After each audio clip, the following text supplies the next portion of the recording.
बिस्मिल्लाहिर्रहमानिर्रहीम। अस्सलाम वालेकुम।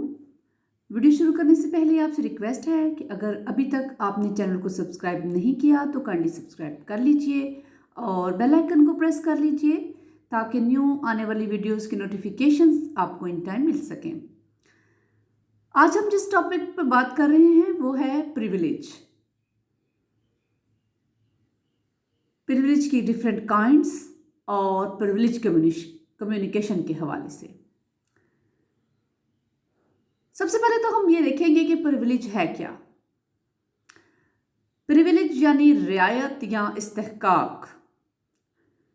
रियायत या इस्तेहकाक एक हक है जो टाट की कार्रवाई में बतौर उज़र या डिफेंस यानी दिफा पेश किया जाता है। आम अल्फाज में ये कहा जा सकता है कि इस रायत या हक के तहत टाट के जवाज़ को सही साबित किया जाता है।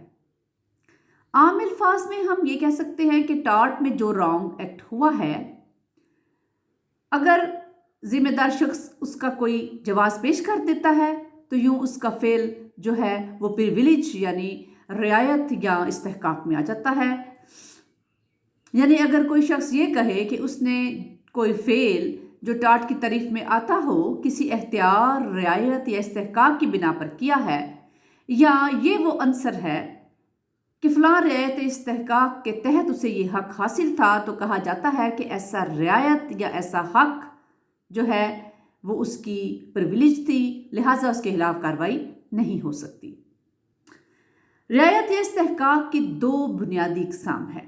एक है एब्सोल्यूट प्रिविलेज यानी कतई इस्तेहकाक, और दूसरी है क्वालिफाइड प्रिविलेज यानी मशरूत इस्तेहकाक। सबसे पहले हम बात करेंगे एब्सोल्यूट प्रिविलेज पर। जब कोई बयान, हाँ वो तहरीरी हो या ज़ुबानी हो, मुकम्मल तौर पर झूठा, हद तक अमेज़ और अनाथ और कीना परवर होने के बावजूद काबिल गिरफ्त ना हो, तो ऐसा कतई इस्तेहकाक की सूरत में हो सकता है। ऐसी सूरत में कोई शख्स नताइज की परवाह नहीं करता क्योंकि वो ये सब कुछ अपने इस्तेहकाक यानी अपनी प्रिविलेज के तहत कर रहा है और पब्लिक पॉलिसी भी यही होती है। लिहाजा इसके ख्यालात और इजहार करदा जो अल्फाज हैं उनको मुकम्मल इस्तेहकाक हासिल होता है और इस किस्म की कार्रवाई जो है वो उस बंदे पर टाट के तहत नहीं हो सकती। हत्ता के ज़ाती अनाद या कीने को भी मद्देनज़र नहीं रखा जाता। कुछ कार्रवाई ऐसी हैं जो मुकम्मल इस्तेहकाक के या प्रिविलेज की तारीफ के ऊपर उतरती हैं, जैसे कि सबसे पहले है पार्लियामेंट्री प्रोसीडिंग्स। पार्लियामेंट के अंदर होने वाली कार्रवाइयाँ, उनके ऊपर लॉ ऑफ टाट के तहत कोई भी जो कार्रवाई है वो नहीं हो सकती। उसके बाद आ जाती हैं जुडिशियल प्रोसीडिंग्स। जुडिशियल प्रोसीडिंग्स के ऊपर भी लॉ ऑफ टाट जो है उसके तहत कोई कार्रवाई नहीं की जा सकती। तीसरी जो आ जाती है वो आ जाती है रियासती इंतज़ामी कार्रवाइयाँ, जिनमें सरकारी खत किताबत भी शामिल है। ये सारी कार्रवाइयाँ जो हैं ये एब्सोल्यूट प्रिविलेज के तारीफ में आती हैं और टाट की कार्रवाई इन पर अमल में नहीं लाई जा सकती। अब बात करते हैं क्वालिफाइड प्रिविलेज की कि क्वालिफाइड प्रिविलेज जो है वो है क्या। कोई बयान जो फ़राइज़ मनसबी के दौरान दिया गया हो, यानी जो ड्यूटी अंजाम करते हुए दिया गया हो, उसमें ज़ाती अनात शामिल नहीं हो, मुनासिब अल्फाज के साथ मुश्तरका मफाद की खातिर हो, तो ऐसे मशरूत जो है ये इस्तेहकाक की तारीफ में आएंगे। ऐसे बयान गोया कि ये हों भी टाट के अफ़वाल, बयान झूठा और हद तक अमेज़ भी हो सकता है, लेकिन उसके साथ जो शराइत हैं यानी कि बयान जो है वो दौरान अदायगी फ़र्ज दिया गया हो या मुफाद आमा की खातिर दिया गया हो या फिर मुनासिब अल्फाज या रिपोर्ट्स के साथ हो, तो फिर ये सब क्वालिफाइड प्रिविलेज की तारीफ में आते हैं और इनके खिलाफ भी लॉ ऑफ टाट के तहत कार्रवाई नहीं अमल में लाई जा सकती। इससे पहले टाट के जवाज़ात और डेफेमेशन के खिलाफ जो इस्तेहकाक हैं उनका भी हम जिक्र कर चुके हैं, उनके बारे में भी बात कर चुके हैं। ताहम इस सवाल की नौयत के एतबार से जो है उन्हें दोहराना जो है वो ज़रूरी होगा। जैसे कि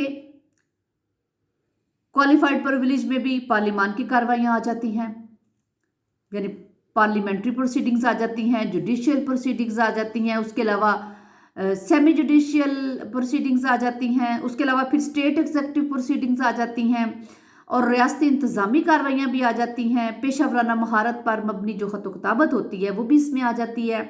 उसके बाद जो है वो डिपार्टमेंटल रिपोर्ट्स आ जाती हैं इसमें। जराइम की नेक नियति से जो इत्तला दी जाती है वो भी इसमें आ जाती है।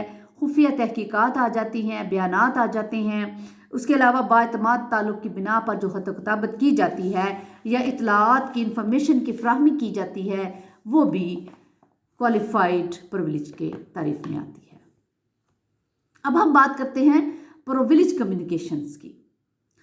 मुख्तलिफ सूरतों में जो ख़त व किताबत जो है वो रियायत इस्तेहकाक की तारीफ में आती है और महज इस बिना पर ज़िम्मेदार के खिलाफ कोई ऐसी कार्रवाई अमल में नहीं लाई जा सकती। इस कानून के तहत बाज़ किस्म की मरासलत जो है वो काबिल इजहार या अफशा नहीं होती कि उसको ज़ाहिर किया जाए या उसको अफशा किया जाए, और ना ही किसी को मजबूर किया जा सकता है कि वो इस किस्म के ख़त व किताबत के मंदरजात का जिक्र करे और उससे अफशा करे। ऐसी ख़त व किताबत जो है वो इस्तेहकाक के तहत है, और इस किस्म के ख़त व किताबत या मरासलत में किसी शख्स के खिलाफ ऐसा बयान जो कि लॉ ऑफ टॉर्ट की तारीफ में आता हो, तो बुनियादी असूल ये है कि इन तमाम मंदरजात पर कोई भी कार्रवाई अमल में नहीं लाई जा सकती। हाँ, बयान में तहकीर हो, हत्ता कि महज़ अल्फाज और झूठा ही क्यों ना हो। इस सूरत में जो प्रिविलेज कम्युनिकेशन के तहत कुछ पॉइंट्स आते हैं, उनमें सबसे पहले आ जाता है ऑनर एंड सर्वेंट के दरमियान ख़त व किताबत, यानी आका और मुलाजम के दरमियान, प्रिंसिपल एंड एजेंट यानी मालिक और एजेंट के दरमियान, गार्डियन और माइनर के दरमियान यानी माबैन वली और नाबालिग, उसके अलावा एडवोकेट और उसके क्लाइंट के दरमियान, उसके बाद पार्टनर्स के खिलाफ, और सबसे अहम हस्बैंड और वाइफ के दरमियान। फ्री कैन में बाहमी एतमाद का रिश्ता कायम होता है और बाहमी एतमाद की बिना पर उनके दरमियान मुख्तलिफ मुतलका मामला पर मरासलत होती है। ख़त व किताबत भी हो सकती है। ऐसी मरासलत या ख़त व किताबत फ्री कैन में से किसी एक के मुफाद में या फिर दोनों के मुश्तरका मुफाद में होती है। लिहाजा इस किस्म की जो ख़त व किताबत है उसको ज़ाहिर करना या अफशा करने के लिए किसी को मजबूर नहीं किया जा सकता, और ना ही इसके अंदर लिखे हुए मंदरजात को जवाज़ बनाकर लॉ ऑफ टॉर्ट की कार्रवाई अमल में लाई जा सकती है। इसका बुनियादी मकसद ये है कि एतमाद का तहफ़्फ़ुज़ किया जाए और फ्री कैन के दरमियान ज़ेर बहस लाए गए मामलात को मंजर-ए-आम पर ना लाया जाए। आमतौर पर यह ख्याल किया जाता है, यह ख्याल ज़ाहिर किया जाता है कि मरासलात जो हैं वो बरील इजहार या अफशा टाट का एक मुकम्मल जवाज़ है, उसका डिफेंस है, जबकि बाज़ के खिलाफ ये मशरूत इस्तेहकाक है। सूरत हाल जो भी हो, हर मुकदमा या हर मामला के वाक़यात और हालात जो है वो मुख्तलिफ होते हैं और नताइज भी मुख्तलिफ सामने आते हैं, क्योंकि हर मसले का हल उसके वाक़यात और हालात को सामने रख कर निकाला जाता है। वकील और साइल के दरमियान बिलाशुबा एतमाद का ताल्लुक है, लेकिन इससे मुराद ये हरगिज़ नहीं है कि वकील अपने साइल को फ़ीस के इवज़ गैर कानूनी तरीके सिखाए या किसी जुर्म पर आमादा करे या उसे आसान तरीका बताए। ऐसा करना उसके पेशा वराना आदाब के भी खिलाफ है, उसके मुनाफी है। फिर वकील और साइल के दरमियान ताल्लुक एक कुछ खास अरसे तक, कुछ खास मुद्दत तक कायम रहता है और फिर उसके बाद वो ख़त्म हो जाता है। ऐसी सूरत में कोई इस्तेहकाक बाकी नहीं रहता। मरासलत या ख़त व किताबत को इस्तेहकाक की तारीफ में लाने के लिए जिन अमूर को जहन में रखना चाहिए, उनमें सबसे पहले ये है कि फ्री कैन में एतमाद का रिश्ता मौजूद हो। ख़त व किताबत जो है इसी बाहमी एतमाद और रिश्ते से मुतल्लिक या अमूर के अंदर थी, या फिर किसी एक फरीक या दोनों का मुश्तरका मुफाद उससे वाबस्ता था, या फिर मरासलत या ख़त व किताबत गैर कानूनी अमूर या जराइम की हौसला अफजाई के बारे में नहीं थी। ये तमाम जो अमूर हैं उनकी मौजूदगी में मरासलत या ख़त व किताबत बरील इज़हार या अफशा एक जवाज़ बन सकती हैं, वरना इस असूल का इतलाक नहीं होगा।